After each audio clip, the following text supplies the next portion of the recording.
Hello everybody and welcome to my latest build video, and this will be my first ever build video as well for the Magicka Templar. So I've only been playing this class for 3 or 4 days by now. I really powered out all the leveling. I think it took me 3 days for Undaunted, Mage Guild and all of that. I was pretty much no lifing that, but it's all worth it because I finished my build. It's a build that I've talked with my stream for over a year now, give or take. Just the general layout of it. Obviously one of the sets I'm using is fairly new, so in that case it isn't. But the general layout of how I'm piecing my sets, back bar, front bar, monster set, etc, is very similar to something I've suggested for a long time. And yeah, I finally got around to testing it. It's performing really well. I've got a lot of super nice clips. It really flourishes in sort of duo or trio play because there's 2 sets that are supporting your group as well as buffing yourself. But even solo, this is completely viable. In duels, you'd only have to change maybe 1 or 2 tiny things, so it would not be perfect there, because I think you'd like a destro for Ellie Drain in the dual meta that we have these days. It's just about, you know, like full damage, full fist sustain through Ellie Drain, but whatever. In general, the build feels really good. Very nice stats, especially considering I'm an Argonian. I'll get onto that in a bit. And yeah, damage is good, survivability is very, very high, and just all-round performance what it does. It's got very good sustain, very good damage, and huge survivability, even though it's light armor. So, here we go. Our stats unbuffed are looking as follows. We are... Am I on the right bar? Yes, good. Just double checking. We are 2.1k unbuffed spell damage, 41k Magicka, 27k health, and 14.5k stamina. And our regen unbuffed 2.2k. I think I have the resource buff right now. I do. But keep in mind that I haven't really leveled my Alliance War, so I think it's only Alliance War 1. So it's not giving me that much resources. It's close to those stats no matter what. And I'm also 42% crit because of the light. Crit resist is really high. And actually our resistances are looking pretty good anyway. Now, those stats do not show our stats very well because of the sets we're using. All of our sets are buffing us or debuffing the enemy in some way or other. So keep that in mind, but let's just include the fact that my spell damage will buff up to anywhere between about 3.3 to 3.5k, and my recovery is obviously through the roof. If you're an experienced Magplar, you could probably drop one of the sustain glyphs that I'm using for another damage glyph.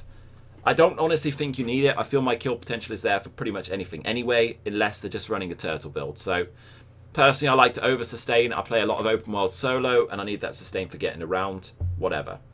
Now, again, remember that we are an Argonian, so if we quickly go into the Argonian passives here, we are getting a lot of stamina, Magicka, and health. This works out to about 300-ish, can't remember the exact number, regen. For stamina and Magicka. It's very good for sustaining your stamina especially, but it's also added for your Magicka. Nice heal. We're also going to get some max Magicka from that, but not as much as maybe Breton or High Elf. Yeah, I think the way that this class plays works really, really well. We're getting extra health. Disease resistance is invaluable because one of the most annoying things as a healer is getting heal debuffed. Not even a healer, just a Templar, because this is not just a healer. Getting debuffed is a bit of a bitch, so having a way around that is fantastic. And then the final passive is giving us more healing done and received. They are 2 different buffs, so that's 10% more healing, which is very, very strong. Anyway. So, our sets. We are running with Dualweild and one-hand shield. On the one-hand shield, we are running back bar, 5-piece wizard riposte. This is going to debuff our enemies, 15% less for them, and all of the other stats are pretty nice. That 50% less damage is up pretty much 100% of the time 1 bar, so it's nice enough to 1 bar. Our other back bar set is also a 1-barable set, which is Spell Power Cure. So we're running this 2 back bar set, 5 pieces, 4 pieces on the main bar. This is giving us Magicka spell damage, and then another 258 spell damage, which obviously we need to include, and weapon damage if that matters. But that also goes to our group as well, if you are a group player, so that's why it's also nice there. It's extremely reliable to proc. I have a fair few heals on my back bar. Pretty much all the time we're going to have that up. I think it's up literally 100% of the time in my fights. And yeah, it really adds onto your spell damage. Once you put Major Sorcery, the Glyph, or whatever, we're stacking pretty sexy damage up. Okay, so they are run on the back bar. You can run the jewelry as well and the armor pieces, not the monster set and not your front bar, because our front bar is going to be 2 pieces of willpower. Obviously for the extra Magicka, we don't need to front bar those sets. It changes nothing. Doesn't matter because the uptime is already 100% on both these sets. I strongly believe that. I don't really have any downtime. And then our last set. So this set is pretty incredible on the Templar. I'm surprised so few people use it. It seems pretty overpowered, to be honest. It's going to be Pirate Skeleton, so this is going to give us resistances. Now, even if I was running a one-piece, I actually think I would use this one-piece set. It's really good on the Templar, in my opinion. I'm feeling that resistance a lot. But the two-piece of this is absurdly strong. When you take damage from your health, you have an 8% chance to transform into a skeleton and gain mage protection and mine and defile. So obviously that healing taken is not great. It's still going to give you 15% mitigation compared to healing, if you work all of that out. However, being the way this game is, I can actually purify that debuff. So by simply purifying when that debuff is up, I have no debuff at all. I'm getting 30% mage protection all the time on my Templar. It makes me very difficult to kill, despite this really high damage. When you stack that up with our resistances, Pirate Skeleton, Wizard Riposte, and we can block a fair bit because I am running 2 Sturdy. Everything else is Impen. Yeah, you are pretty damn tanky in this build despite those massive damage stats for a Templar. If you're used to it, you could run Scoria here. This is probably my second go-to set. If I was playing duels, it would definitely be my go-to set just to get some more burst. The other thing you could run here in duels perhaps is Shadow Rend and then backbar a different set instead of Riposte. If I was going to backbar a different set, I think we're talking Lich, Blood Fawn, or something I always wanted to try was Magicka Furnace. I think would be really nice in this build as well, simply because it's got that physical resist on it. But look that set up in your own time. It's pretty good. A lot of regen, 566, and that way you could change some more glyphs. Our jewelry glyphs at the moment, as I mentioned, are all recovery. You could definitely run a spell damage glyph here. I am just not that experienced on the Templar, and I always play solo pretty much, and I'm always open world pretty much alone. It's nice to be able to over sustain. On all my builds, I aim not to run low sustain. I aim to have plenty of damage, but having that extra support is pretty invaluable. So yeah, I really like Wizard Riposte for that. Sorry, not Wizard Riposte. The glyphs for that helps a lot. Another thing that I haven't really done, you'll notice they're all magic recovery rather than reduced cost. So normally when I'm running a build with high skill cost, I say to run reduced cost at least once. A lot of my regular viewers will know that. I don't actually think that that is really that hot for Templar. I'm often pulling out the fight a fair bit, and I don't have to cast skills nearly as much as my other classes. The defense is very strong on this class. I mean, Purify is absurdly overpowered. One of my other skills is probably the strongest skills in the game. I really think that, you know, you should be good to go with regen glyphs over recovery, over reduced cost in terms of sustain. I think it's better. Now, one final disclaimer before we move on the rest. You are going to want this costume here, Crown Dish Dasher. I believe this works with other costumes. It does not work with the skeleton polymorph. Do not trust anything that anyone else say when they say that the transformation from pirate skeleton causes lag. So what happens is when this procs, you transform into a skeleton, and there's a little lag there. It's not meant to be there, but it's annoying, and you can't actually cast skills or anything. It's very bad, pain in the ass. If you run a costume that is wieldable, so this is from certain quests, this is going to help you avoid the issues with that transformation lag. The pirate polymorph does not work. There's always someone says use that. It does not work. End of story. I've tried it. The reason it doesn't work as an Argonian is because we transform with a tail and we still get the lag because of tail spawning. With the costume, we don't get any transformation appearance, and so we actually get away with that a lot more. Now, how you want to get this one is you want to go onto your map, go to Alakia. You're going to go to this town here, Bagama, in the very south. And right in the entrance, I think it's this entrance here, to the north entrance, there's going to be a quest straight away. That quest, if it's the right one, will take you just inside this building. You'll talk to some prick there, walk out, and the guy will give you the costume here. That's all you've got to do, and you're good to go. And it looks really sexy as well. It was Jorah, one of my old mates' trademarks anyway. So, skills. Moving on swiftly. On our front bar, on the jewel bar, we are using Radiant Glory. I like this over Oppression. So you've got two versions of Jesus Beam. One gives you more damage based on Magicka left. One gives you healing based on the Execute. So just simply doing an Execute. I think that the Execute with the heal is nicer open world. And I honestly think at the moment it's nicer all the time. The problem with Oppression compared to this is that it's scaling on Magicka left. So first thing to mention is if you're in a long fight, your Magicka left is probably not that high. So you're really not gaining that much. Secondly, when you're casting that Jesus Beam, you want to be able to get your heal in a 1vx scenario, because if you've got 20 other people pummeling you, you need something giving you something back, and I think Radiant Glory is really good for that, so I much prefer that morph in my opinion. If you want to run the other, that's your choice. Again, my build, adjust it as you like, of course. A lot of people give me criticism, they're like, why would you run that? Well, that's fine, run something else if you really think it's that good, I don't care. Next we're going to be running jabs. Our tooltip on that is about 1.5 to 1.5 3k fully buffed, pretty sexy.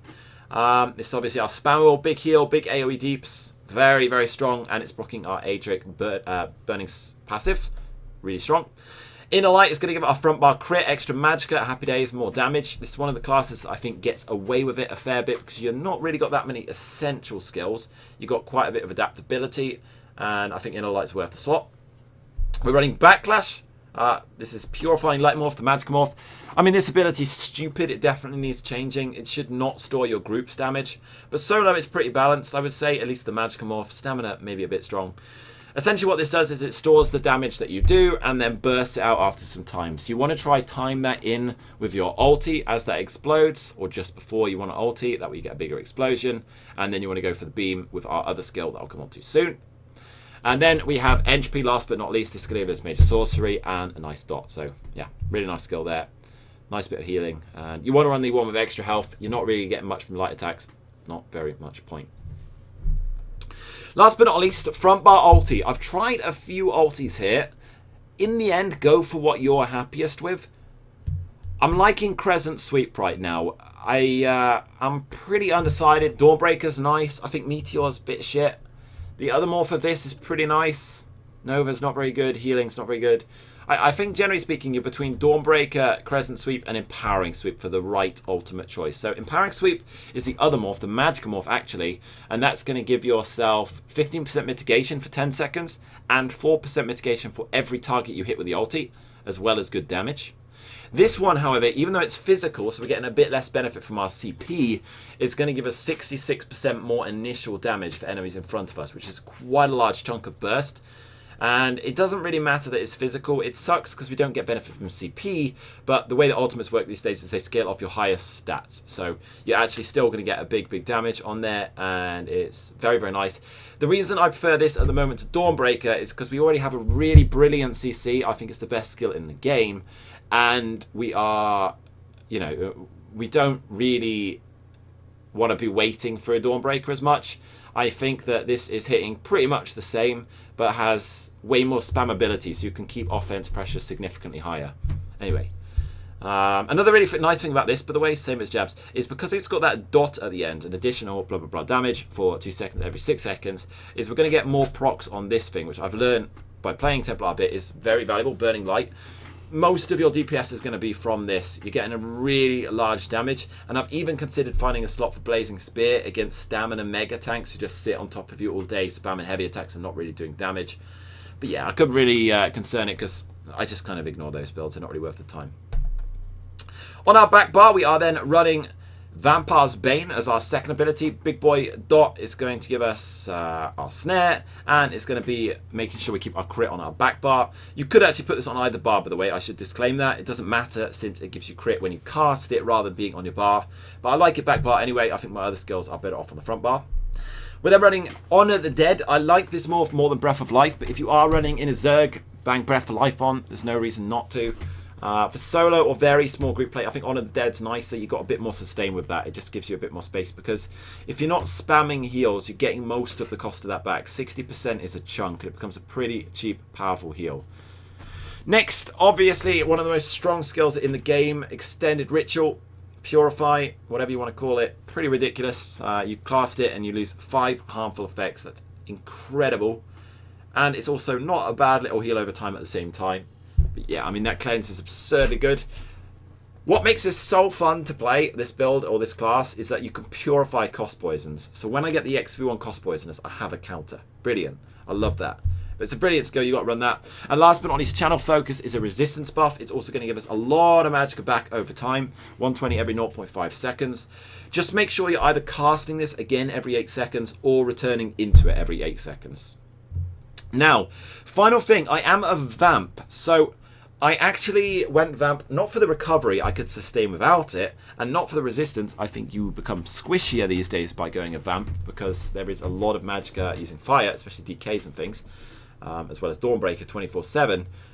I really like Bats. I think Bats is a brilliant ulti on Magplar. I'm loving it right now, because if you're in a high defense situation, if you pop Bats and then jab that AoE, I can't even count the amount of times I've accidentally slayed a group of noobs just by doing that combo. It's a lot of AoE damage and healing.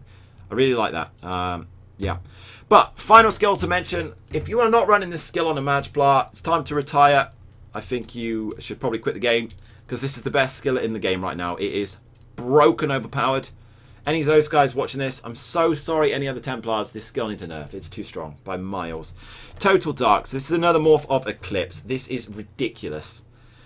Now, remember that this is completely unbuffed. This gets higher and higher, and we get up to a tooltip of 8k and 8k for the heal. So, envelop your enemy in a lightless sphere, causing 8,000 magic damage. We're saying 8,000 because that's what it is buffed, give or take. And healing you for, again, give or take 8,000 each time they use a direct damage attack. That is ridiculous. That is so absurdly strong. So, if I cast this and a guy light attacks me once, they're doing 4,000-ish damage to themselves, and I'm healing for 4k. If they were to do light attack ability, that's 2 direct damage attacks. I'm gaining 8,000 health, and they're doing 8,000 damage to themselves. If they do light attack ability bash, that's 12,000 damage they're doing to themselves, and I'm getting 12,000 heal per second. That is ludicrously strong. And you may think, oh, I could just break that, but that's kind of the point. I'm using this as a CC. If they break it, it's really not the end of the world. If they don't, they're probably in trouble. If they do, I'm going to get the opportunity to turn the fight, and I'm going to get burst on them anyway. So, yeah, if they break it, you've got your CC. They're having to take that moment to reset the fight, break the CC, etc. You get control. If they don't, they're pretty much screwed, to be quite honest with you. Depends on the player. It is possible to kill even with it on, but, yeah, I don't know. I think when you're facing, you have to kind of mix up when you're breaking it and not based on what you're doing. Yeah, it's seriously strong. Whether you break it or not, it's major, major power behind that skill. So you definitely want that. And my food, to quickly mention, is Tri Food, and I am using Tri Pots. I don't really like any of the other pots on this class right now. You could use a movable, but I don't think it's quite as good as this. So, yeah. Have I missed anything else? Mundus. I'm using the Atronach Mundus. I've already mentioned I'm a Vamp. There we go. Good. Right. Final thing is CP. I have done a fair bit of testing on this. It might not be entirely min-max, but it's going to be damn close to it. Again, you can adjust it based on your playstyle. We are using, in the green tree, 52 in Warlord to break free. 56 in Arcanist for recovery. You really don't need more than that. It starts to scale pretty bad. Very few classes I do that, mostly just Magical could stack that a bit higher. But on this, I really like stacking these two to save a lot of stamina. So Shadow Ward and Tumbling. One thing you'll find is if you're taking a fair bit of pressure, having the ability to roll dodge to reset the fight or block for a couple of seconds, you don't want to perma block, just 1 or 2 seconds, is very handy. And you've got a fair few CPU you can spare on this build. So bang them in there, stack those pretty high. 61's a sweet spot in my opinion. Going to skip the blue for now. We're going to go on to the red tree. So I'm running 37 in quick recovery, 9% more healing there. You could put more in there. It starts to scale a little worse because it's 6 points per to 49. 2 more scaling for that. Anyone doesn't know what I mean, just ignore what I just said. Fairly common setup in here, adjusted slightly. So you don't need as many points in dots as other classes. Normally I run 44 in thick-skinned. You don't really need that on a Templar because you've got this ridiculous Purify. You just click that and you're good to go. So I really like having a low points in there. I think 13 is good. I got this from a friend of mine. And then you want to run 43 and 43 in Elemental Defender and Hardy for the resistance space. Again, I don't really like stacking them very high. I've even considered going 37 and putting in crit resist. Feel free to test that yourself. I may still test that in the future. 38 in crit resist, 56 in Ironclad. Whatever happens, the most important thing is that you're reaching this passive because it's very nice on a Templar. When you take critical damage, heal for 225. It's just going to really add up. I like it on every class apart from maybe Magsork, where I feel I'm wasting CP a bit in here to get that. But definitely want to be reaching that however you arrange your CP. Last but not least, blue tree. So this is very different to all the other classes I play in that most of your damage is dot based. So we're stacking Farmer Touch pretty high to 61. There's no point going to 75 for Exploiter because you've not got off balance proc. The only off balance proc that you would have is Toppling Charge and that's garbage. So just don't use that. I think the 61's pretty nice. Don't really think more is worth it in my opinion. 37 in Master Arms. Now we're not actually doing that much direct damage, but it is handy for our ultimate burst, so it does add up a little bit. It adds to a couple of skills, like the first poker jab is direct damage, the impact of Vampire's Bane is direct damage, light attack's direct damage. There's bits and bobs going on, but most of it's dots. It's still worth some points in there, definitely. And then in the final blue tree, we have 37 Spell Erosion, 37 Elemental Expert, 56 in Elfborn for crits, and 7 into Blessed for a little bit more healing. I did play around a bit with the Blessed and Erosion. If you're finding yourself dying a lot, move some Erosion into Blessed just for a bit more survivability, but don't really think you should need it. It's not that noticeable. Yeah. Good. Did I miss anything? I don't think so. No. Good. All right. Well, I hope you enjoyed the video. I will definitely be releasing the clips I've got from this at some point. I still need to release my sword clips as well. It will happen. I just don't have that much time all the time. Once I got those clips together and made a nice edit, I will upload it on my YouTube. But yeah, I hope you enjoyed the video. I hope you, at least someone, finds the build useful.